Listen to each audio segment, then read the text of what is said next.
and welcome back to Locks Coffee and Convo, where we invite you to pull up, pour yourself a cup of something nice and strong, and let's chat. Today we are here for The Wedding, my final review of the first season of Love is Blind, that new Netflix hot and sizzling series, and I tell you, they did not disappoint.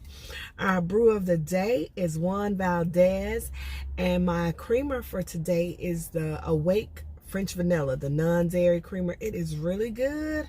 If you're looking for some plant-based options, absolutely phenomenal. I enjoyed every minute of the season 1 episode 10 Love is Blind, The Wedding Date. Okay, I enjoyed every minute of this. I'm gonna try to make this as quick as possible because I'm on a schedule today and I got another video I gotta get done today before I get fired from Locks Coffee. I have to fire myself from Locks Coffee and Convo. We pick up right where we left off at is Gigi and Damian. Gigi has said yes. And then I'm going to tell you, I don't know why the theatrics of it all, the long pauses, the just silence, and the dun dun dun dun. It felt like they should have did that with every one of the couples, like that dun dun dun dun. Damian says no. I don't know if I was shocked by that. I don't know. I don't think I was shocked, to be honest with you. I don't think I was shocked. I do think that Damian had a good reason to say no. I do. But the best part of that was Gigi's mom. Gigi runs out of the church. We have the whole thing. It's like so dramatic. She runs out of and we finally find out who falls. Gigi is sprinting, whoo, whoo, whoo, and trips, bloop, bloop. It looks like the mom is the only somebody that goes after her. No, it looks like I don't remember nobody bridesmaids. The rest of them like, oh, this what we doing?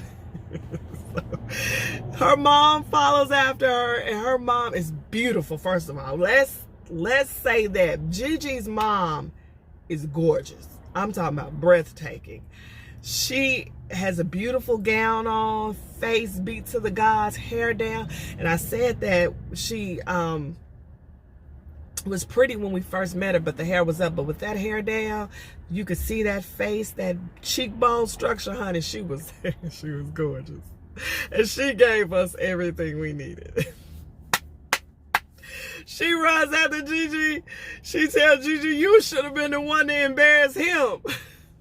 Not vice versa. Oh. Yes.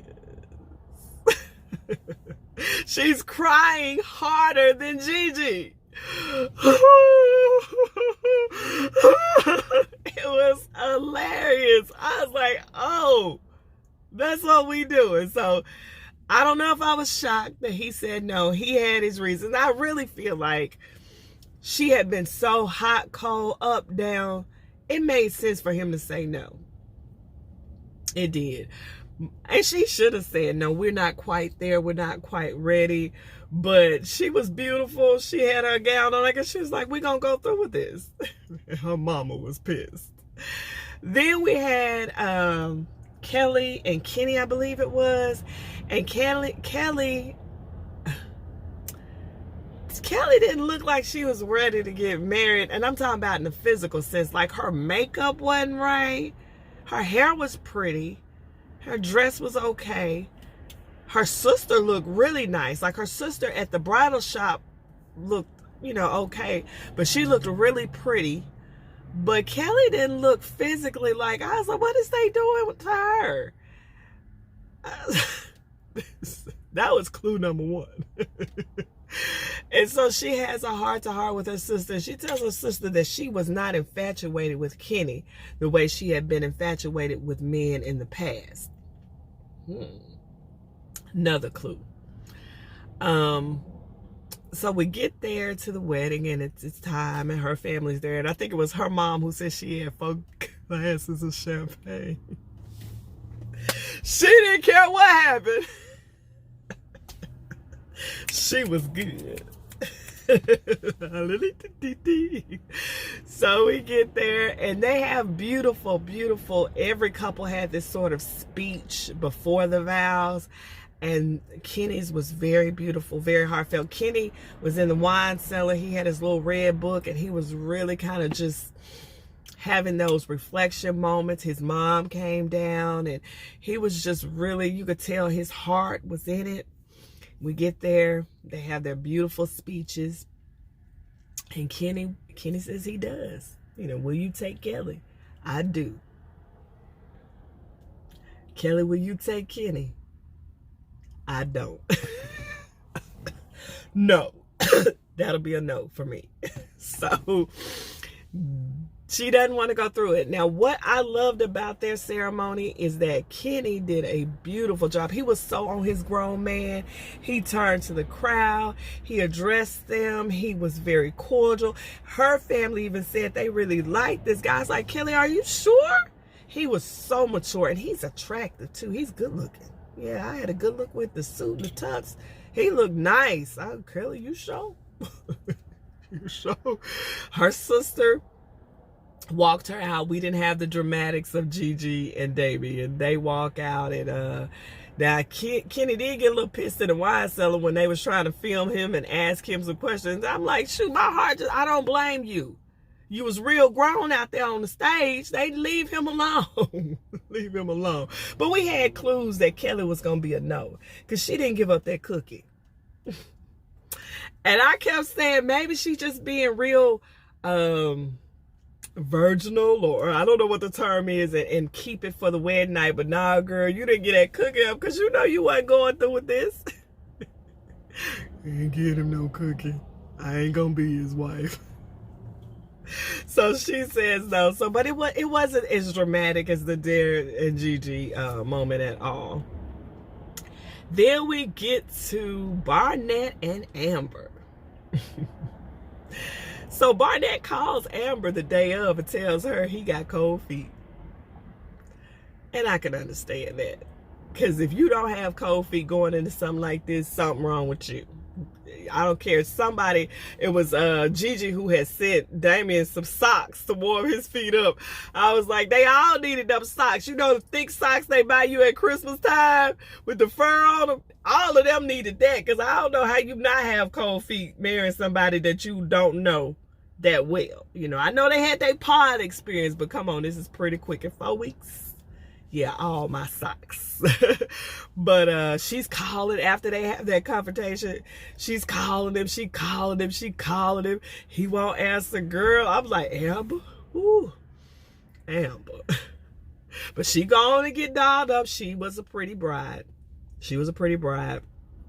Her mom tells her that you know, you could probably take exit door left. But she said mom had already told her to fight for it. And I'm thinking like, Amber, if ain't nobody, and I mean nobody out of these couples need to fight for it, girl, you need to fight for it. You need this. Girl, you need a punch to the last round, baby. Punch to the last round. But Barnett does show up, and thank God for that. He shows up, and they have their beautiful speeches beforehand, and it's a I will for Amber, and it's a I will for Barnett.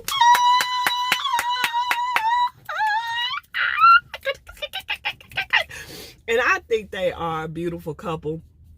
I think they make sense.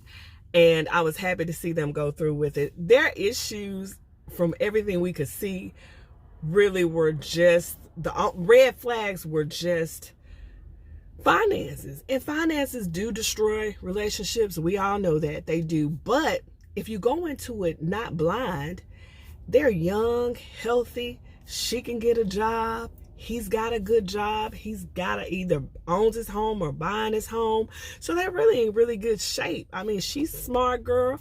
They could get on a budget, honey, and they would be fine. Yeah, that was no reason for him to turn her down. He liked her. She was his type. He said she was smoking hot. And baby, you know, they had heat. They had chemistry. She is going to keep him on his toes. There's not going to be any dull day with Amber. I don't think not one dull day. She said, jokes on them. They think he going to settle her down. So I was like, yay. Then we have Jessica and Mark.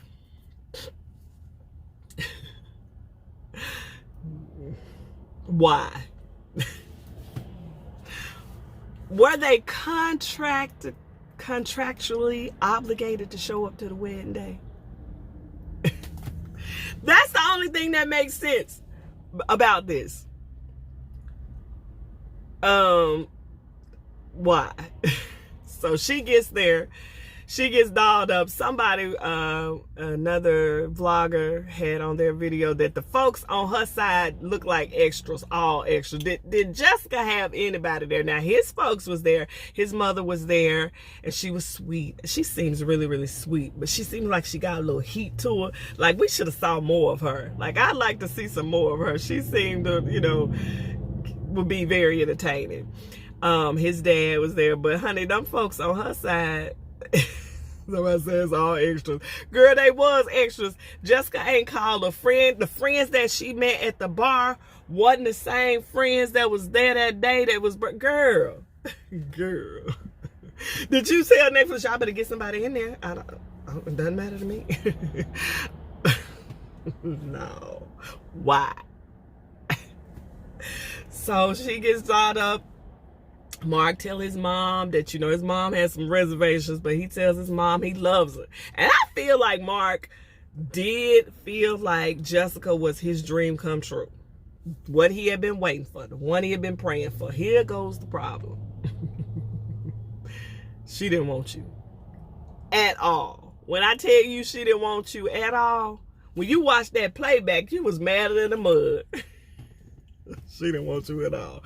But they had a beautiful speeches. They talk about the pod. And it is a yes for Mark. But it's a hell no for Jessica. She didn't say that, but it was pretty much her sentiment. She said she would not settle for Mark. Now, this is what I really needed to happen. I needed for Mark to make it a no. That's what should have happened. When they asked him if he wanted to go for it, he should have said no. He had he should have cracked her face. She deserved a cracked face because she was a drunk, hot, jealous mess on this show. She gave us everything. So I was like, why, Mark? Why didn't you say no? Because that would have just gave her, ooh, she'd have been molded, but honey, I'd have been happy. But we all know she wasn't going to marry you, okay? So why you put your heart out there, we don't know. We had every clue in the world. She told you she was attracted to the other guy. She told you it was good in the pod, but after the pod, it was a no. So they didn't get married, and nobody should be shocked about that. Then we get to Cameron and Lauren. And what I tell y'all, this was real. Everybody that I watched that reviewed this said they got like literally emotional and teary-eyed. I didn't really get teary-eyed, but I was just so... It was like, yes. You could tell because the whole footage of them, from her showing up to get slayed to the gods. Her mom, beautiful, beautiful. Looked like the mother of the bride. Like I said, we didn't even see a mama on Jessica. Lauren's mom. But this was my clue right here. Daddy, that marched with the Black Panthers. When he had that moment with her and he started crying, I was like, oh, this is real. Oh my God, this is real. This is so real. when he started telling her about he has little girl, she was like, "You're not losing me." I was like, oh, this is real. She was such a beautiful bride. Her and Amber both were beautiful. Absolutely gorgeous. Oh my God. Then we get there and Cameron is looking so handsome. And Cameron, the entire time, I've said this, has remained. He was a little concerned that she had concerns, but he gave us nothing but, baby, she the one. Oh, I done went here and Netflix done found me the one. She the one. And that's what he gave us the whole series. The whole 10 episodes. He never wavered. And he was looking hot, honey. But he a scientist. Did I say that this time? He a scientist. A sexy scientist, honey. They get up there and they have their beautiful speeches. And of course, his is just, he's smitten, honey. And hers was so cute. It was so cute. And she had her little curse moment and she apologized to the past. I was like, oh, this is real. This is Hercules. This is real. It was a yes for Cameron, of course. And baby, it was a yes for Lauren. Ah! Yes, they got married. She was beautiful. Oh, the girl was breathtaking. He was gorgeous, honey. He had a time with his mom. And that was another clue, a time before the wedding. His mom was out. I was like, this is real. This is real. She went down to the cellar. Oh, this is real. I guess that was her brother there. He was kind of big, scary dude, but he was there. Like, them people was real. The girl that she met with and told about the wedding, she was there. Okay, this was real. Now, I don't know what was going on with Jessica and Mari, but this was real. Oh, it was beautiful. It was absolutely beautiful. They had a reception. They danced. They took pictures. I was like, oh, Netflix. I enjoyed Love is Blind. All 10 episodes was fire, honey. If you have not watched it, you must go and binge that. It was absolutely, Lauren and Cameron's wedding was the icing on the cake. Lauren, Amber and Barnett, y'all gave me a good center layer too. Y'all gave me a good center layer too, honey. And Gigi Mama, she was on sprinkles. Oh, it was so good. I cannot wait till the reunion. Honey, I'm going to come back and report to y'all. Baby, I'm going to give me a good brew because I need that good tea. I drink coffee, but I need that good tea. Really, I feel like I've seen a lot of interviews as they do press for the show. Lauren and Cameron are still together. They seem so happy and in love. So is Amber and Barnett, honey. Gigi and Darren are still together. Damien, am I saying his name? I'm sorry, Damien, are still together. They didn't get married, but they still trying it out. So I was like, okay, so we got some good, I mean, y'all did good, Netflix. But I need that reunion because we're going to need Carlton to do some explaining. Okay, so I'm going to need Carlton and Diamond, we need a good section on them. Amber and Jessica, we need a good section on them. So I'm looking for it. I'm going to be there. Okay, and I'm going to come back and we're going to sip and talk about it. Let me get you guys to like, comment, and subscribe to my channel. We invite you to pull up and pour yourself a cup of something nice and strong and chat, honey. This is Locks Coffee and Convo, and I'll be back real soon.